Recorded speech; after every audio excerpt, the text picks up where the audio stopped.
Добър вечер, над 21 декември. Днес е най-къси ден от годината. Включваме отново точно 24 часа след вчерашния ден. Ето, слънцето отново залязва. Отново сме на метеостанция Вардар. Както виждате, има силна димка. Витоша днес не се вижда. Видимостта около 2-3 км. Така, снежната покривка, както може да видите, отново, тук е слънчева поляна до отбрежа. Ето, слънцето е там. Ето така се движи през деня. Снежната покривка е, както виждате, с около, да кажем, 90% покритие.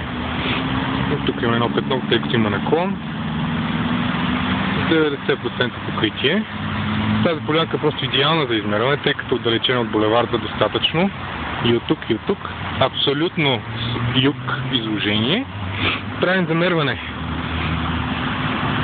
16:30 часа, 21 декември. Ето и линията.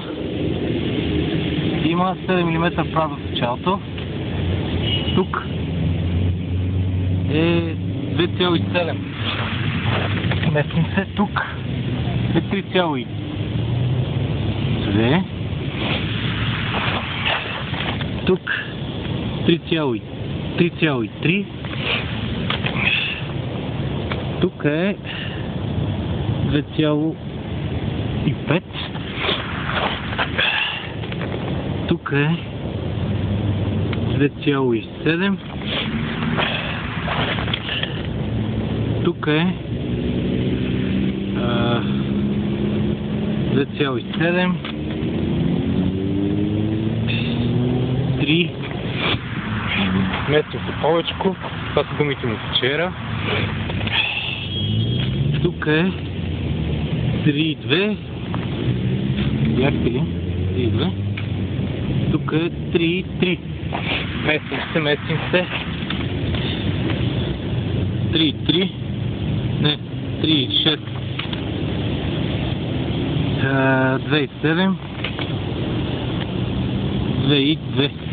Общо взето средната покривка сумарно е около 90% покритие и 2,6-2,7 до към 3 см. Да го кажем средно 2,5-2,7.